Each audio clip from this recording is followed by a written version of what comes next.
So how do we do it? How do we do it? Let me go back to the model we talked about when we discussed change. And we talked about the ABC of change: affect, behavior, and cognition. And I mentioned that the most important approach to change, the most effective approach to change, is the B, the behavior. And I introduced this model of how attitudes change behavior, and in turn, how behavior changes attitude. Remember self-perception theory. If we want to improve one area in our lives, the best thing to do is to behave as we would. If I want high self-esteem, then I need to behave like a person with high self-esteem behaves. Why? Because self-esteem is simply an attitude. It's the attitude I have toward the self. It's the I evaluating the me. And to enhance that attitude, I need to engage, or the most effective way, not the only way, but the most effective way is to engage in behavior of a person with high self-esteem, which is why it's so important to have role models.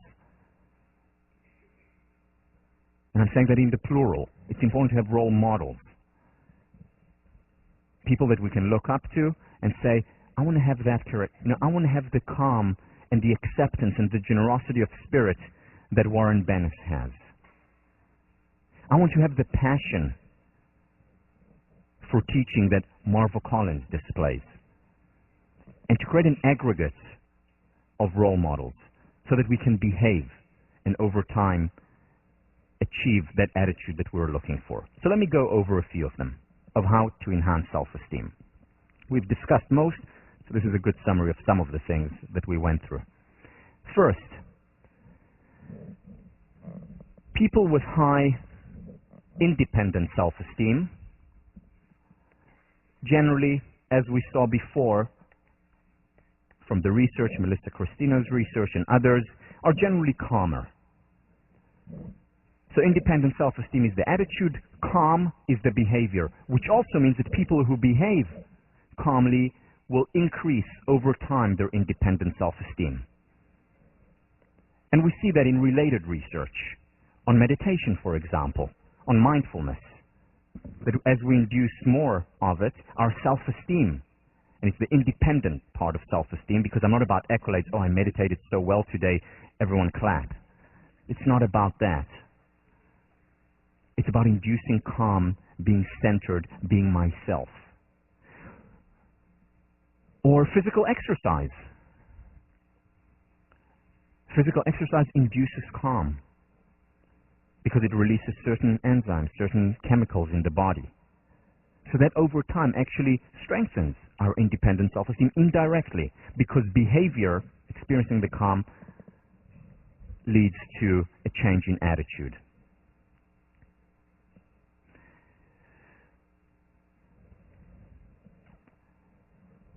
Imagine that a spell of anonymity has been cast on you. From now on, and for the rest of your life, no one will know what you're doing. No one but you will know how good you are, how generous you are, how benevolent you are. No one but you will know how wealthy and powerful and important you are. You and you alone will know about all your accomplishments. You and you alone will know about how ethical, moral, and wonderful you are. In such a world where a spell of anonymity has been cast on you, what would you do? Familiar, anyone? What would you do? Now, as I mentioned in the response paper, this does not mean that this is what I need to do with my life, what I would do in this anonymous world. What it is saying, though, is that in such a world, or doing this exercise, it can help us hone in on what we would do regardless of the accolades and praise and prestige. I do this exercise regularly. As you know, no exercise in this class that I assign to you is foreign to me. I do them all. I'm going through this class just as you are. And I do this regularly. And for example, when I did it as a graduate student here, my response was that in such a world, I actually would not get a PhD. I would not get a PhD. because it wasn't that pleasurable to me, very meaningful, but less pleasurable to me. I wasn't that good at it. Didn't really feel like I was thriving. But I also said to myself that in our world, not in that world where no one would know what I was doing, but in a world where people know what I'm doing, I would need a PhD in order to teach at a university, which is why I continued and eventually got my PhD. I did this exercise just before I graduated, and I was thinking about different areas to pursue. And I asked myself, what would I do in such a world where no one would know what I was doing? And the answer to that was, I would teach. The answer to that was, I would not do research. That was very clear. And that's when I decided to let go of the tenure track option. Even though there was a lot of pressure on me from the outside, from people who cared about me. And they said, look, 2 or 3 articles and you'll get into a great place on a tenure track. You can do it. Your PhD can be published. But I knew that that wasn't the life that I wanted to lead.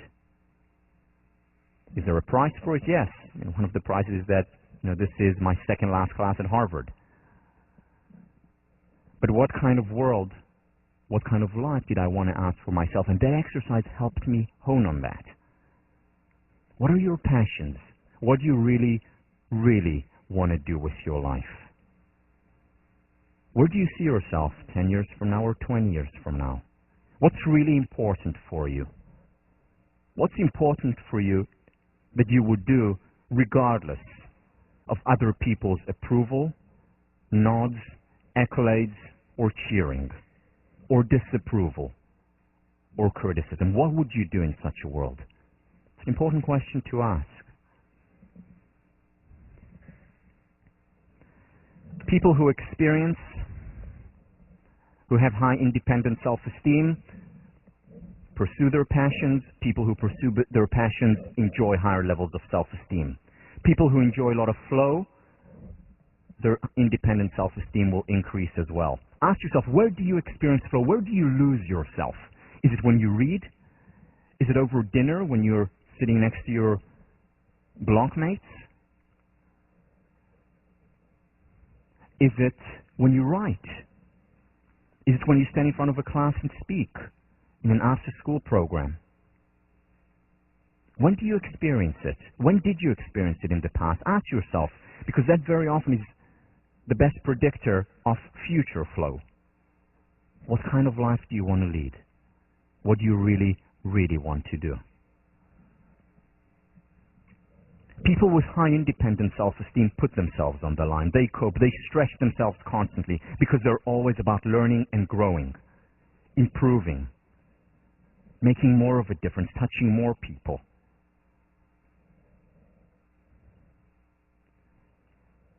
And people who cope, remember self-perception theory, people who cope over time will enjoy higher levels of independent self-esteem. Even if they fall while doing it, even if she says no 4 times, they get up again and they get stronger. And their independent self-esteem strengthens over time.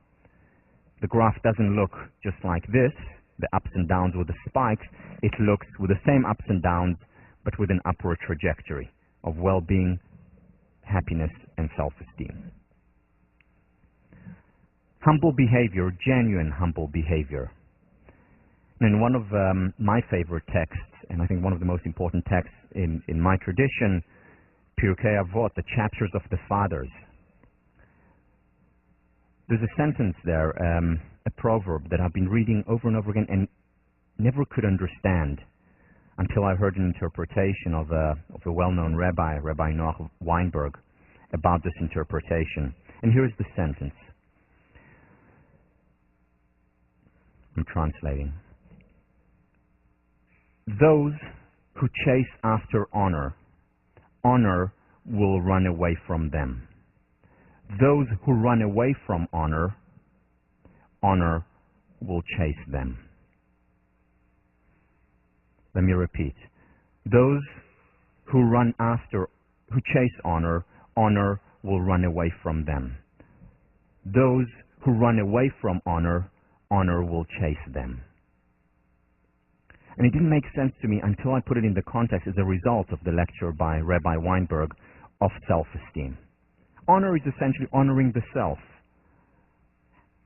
believing in oneself. And if I'm constantly about chasing honor, the next accolade, the next prize, the next approval, the next validation, then honor will run away from me. And then I will have to push that stone up a steeper incline the next time. And I continue to chase that honor, and I get there, and then the rock rolls back down again. And Sisyphus continues on, with the incline becoming steeper. Whereas if I run away from honor, behave humbly, over time, honor, true honor, internally generated honor will chase me. Behavior can change attitude. It takes time. And again, at the beginning, as I mentioned to you before, I wanted to be modest, and I wanted everyone to know how modest I was and how humble I was. And then I understood that, well, that's not genuine, but I can still behave and act in a humble way, and over time, it becomes more and more part of who we are. Behavior, changing attitude. Doesn't happen overnight.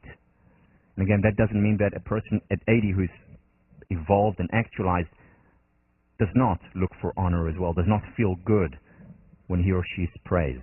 That's natural, part of who we are.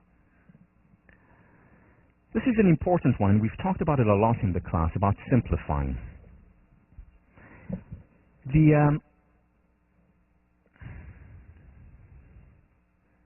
I've often wondered, why is it that in a country like the United States, such an individualistic country, self-reliant, most of you read it in high school, by Emerson, so much about individualism and the self, why is it that there are such high levels of conformity?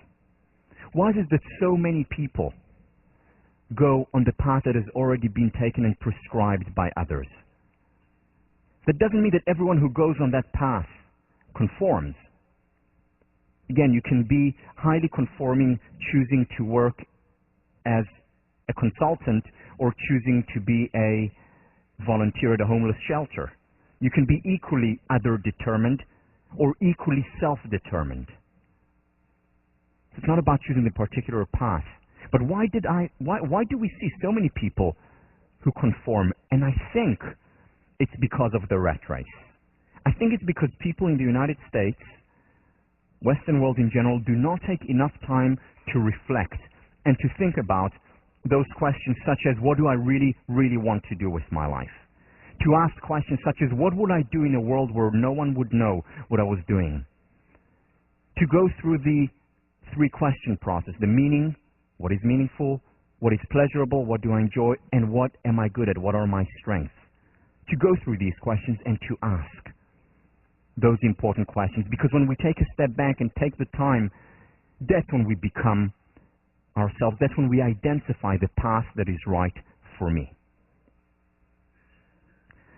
Let me illustrate this by showing you a stage model, and this is based on the work of Daniel Gilbert. Indirectly refers to it, his work on cognitive busyness. And what he and others have shown is that people behave very differently when they're cognitively busy, when they're in a hurry, versus when they have time. They can focus on whatever it is that they're doing.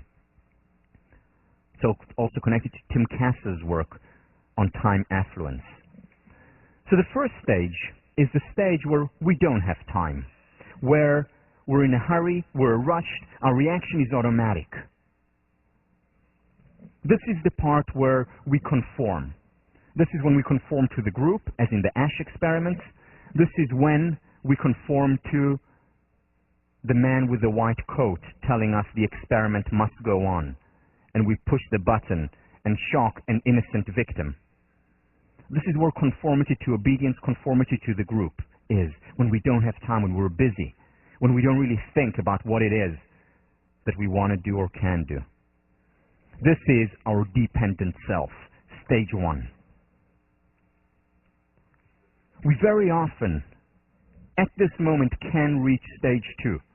Don't need to wait for a long time. At this moment, if we take the time. Because when we take the time, that's when we engage in deliberate reflection, combining reflection and action. Where we think about what we do, we think about what we think. We take our time. This is where the self is autonomous. This is where the independent self-esteem emerges. When we have the time. That's when we're much less likely to conform. That's when we're cultivating and expressing our independent core self.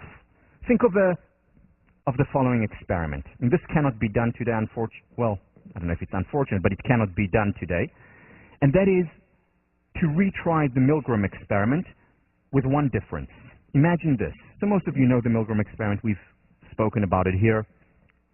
You're sitting on the chair with your hand on the buttons, or in front of you you have the panel, and you go up to 60 volts. And there's no real reaction from the other person, the learner, and then you go up to 75 volts in 15-volt increments. And then you get to 120 volts. And the confederate, whom you think is really being shocked, says, "Ouch, that hurts." And you go and you look up at the person with the white coat, and he says to you, "The experiment must go on." And you go up, and the person is screaming and telling you he has a heart condition. And you look up at the experimenter, who looks like this, and he tells you, "I never noticed him until now. I'm glad I never noticed him." He says to you, "The experiment must go on." And you go on, and then they start to whimper and say, "I have a heart condition, get me out of here." And you look up, and the experimenter says, "No answer is wrong answer. Raise the voltage, the experiment must go on." Now, 63% of participants went above 350 volts, which is beyond the level where the person was not even heard anymore. They continue to shock them until the point of XXX, beyond very dangerous. Because he told them that the experiment must go on. Now imagine the same experiment with a slight difference. You give them 75 volts and they say, "Ouch, that hurts." And then the experiment tells you, "The experiment must go on. Why don't you come back in 15 minutes? And you go out for 15 minutes. And you come back again. And it's now at 90. And you go up, let's say, you go up to 120. At 120, the person is screaming, "Get me out of here. You have no right to keep me here." And you look up at the experiment, and the experiment says, "The experiment must go on. But why don't you take a 15-minute break?" What do you think would happen if people were given 15-minute breaks between shocks? Do you think 63% would go to extremely dangerous and beyond? Probably not. Because during these 15 minutes, when they're no longer in a hot state, but rather in a cold state, the words of George Lowenstein, when they're in a cold state, they will think, "Am I out of my mind? What am I doing here?" And they would go and call the police, as opposed to go back 15 minutes later, "Okay, now I'm willing to kill them," which is essentially what they presumably did in that experiment. But when they didn't have those 15 minutes, when it was, "The experiment must go on, the experiment must go on," it went on, and they paid a price of losing themselves. And this is what happens to us in modern life. No, not with such dire consequences as potentially could have been with Milgram, and we're not doing immoral things, as the case is with obedience to authority.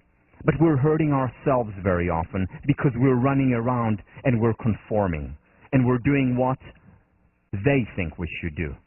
We're doing what that voice or voices are telling us to do. We're not doing what we are meant to be doing. You know what I think the most important part of this class? It's sections and response papers. This is not out of modesty. Yes, I want you to think I'm modest, but that's not why I'm saying it. It's because that is when you get the time to reflect, to talk about it with your teaching fellows, with your fellow students, to think about it.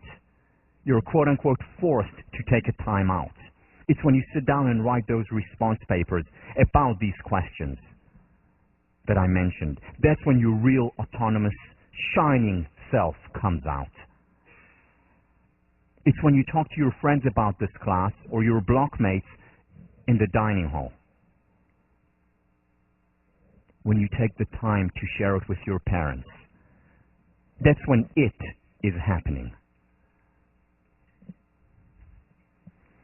Finally, integrity. Nathaniel Branden did this with many of his clients. He's a therapist, where he would bring them in and tell them, okay, for the next week, stop, no lies. Be fully integrated, be fully honest.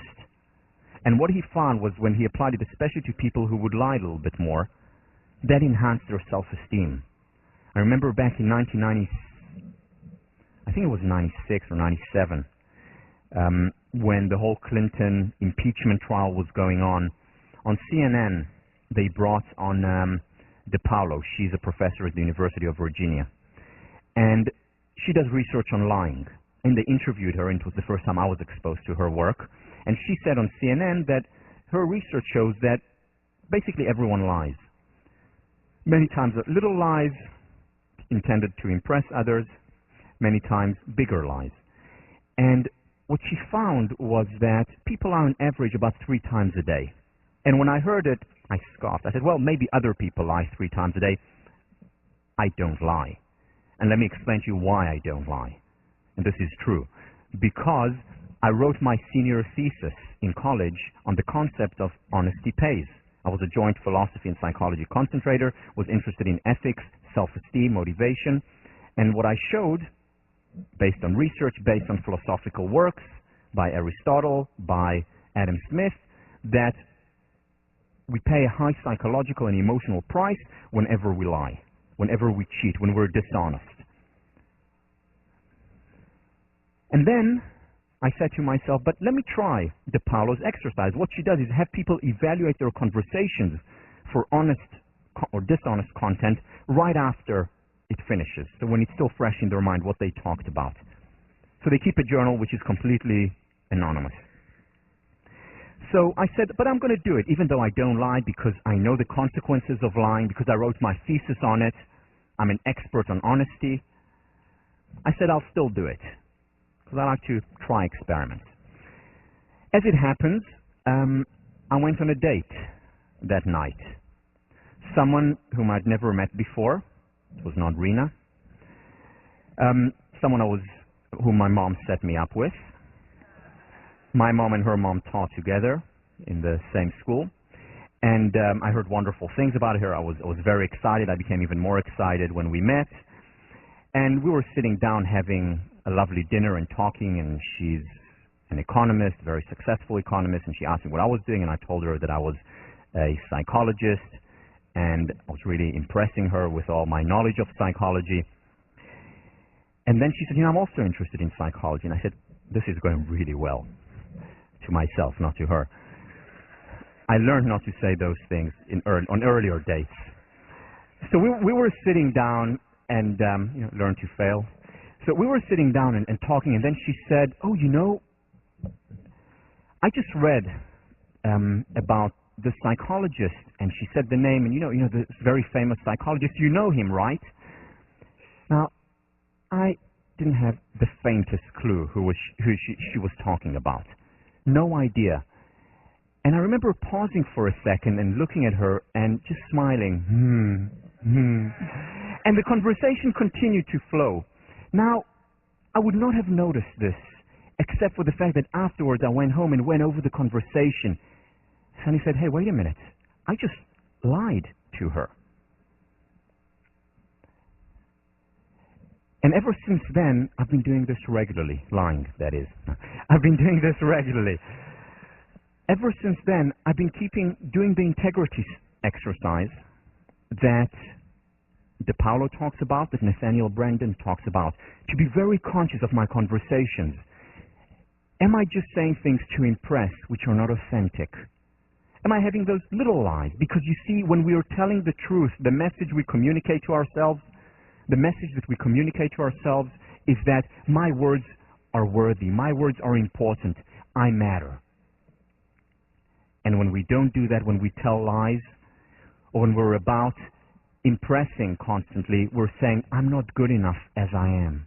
I need to be someone else so that the other person likes. I need to know that psychologist, because otherwise she won't like me. Instead of being authentic and real. Instead of being known rather than validated. And doing it and being conscious of it for a week at a time, until the behavior changes our attitude. And I begin to value my words much more. When I communicate myself, who I am, rather than try and impress others. When I assert myself, when I say no at times, so that I can simplify my life a little bit.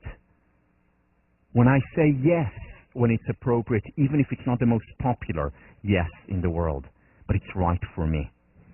And it's about expanding it, in time as well as in space. It is starting, first of all, by myself. Why does journaling help so much? Why does therapy with an empathic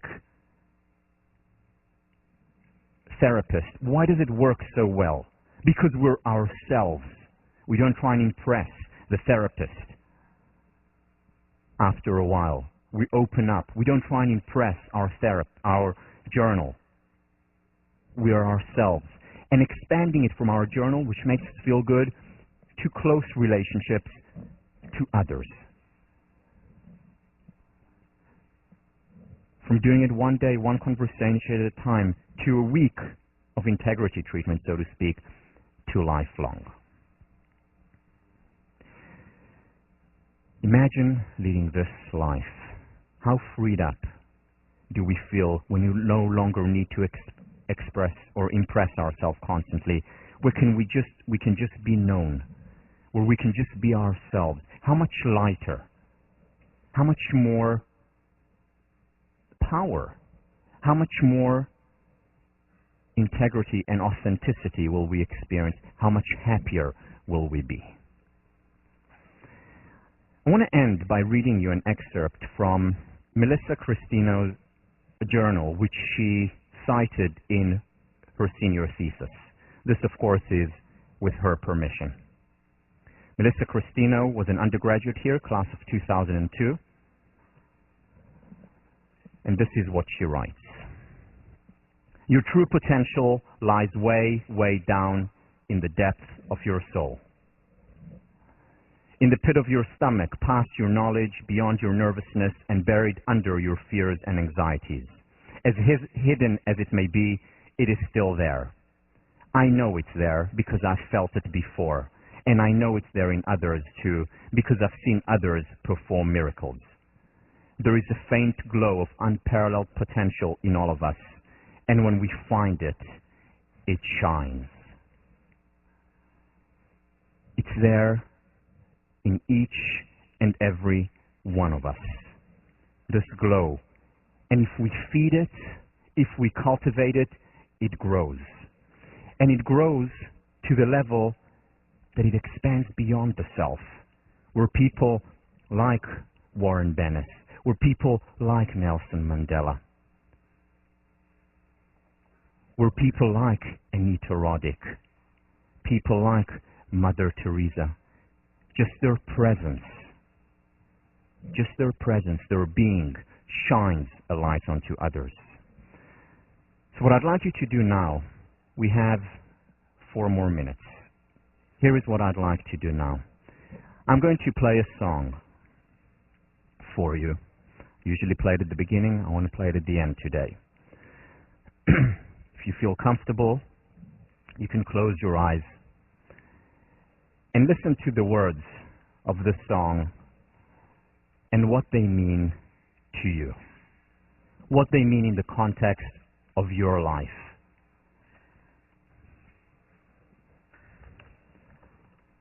So if you feel comfortable, close your eyes and listen, really listen to the following words.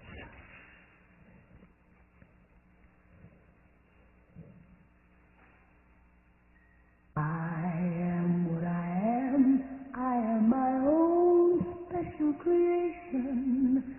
So come take a look. Give me the hook or the ovation. It's my world that I want to have a little pride in. My world, and it's not a place I have to hide in. Life's not worth a damn till you can We're gonna do it. I am what I am. Open your eyes.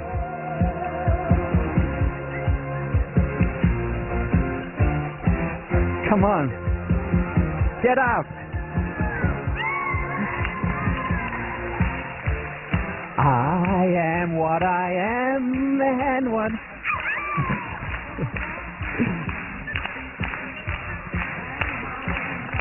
All right, let's go down. Let's join them.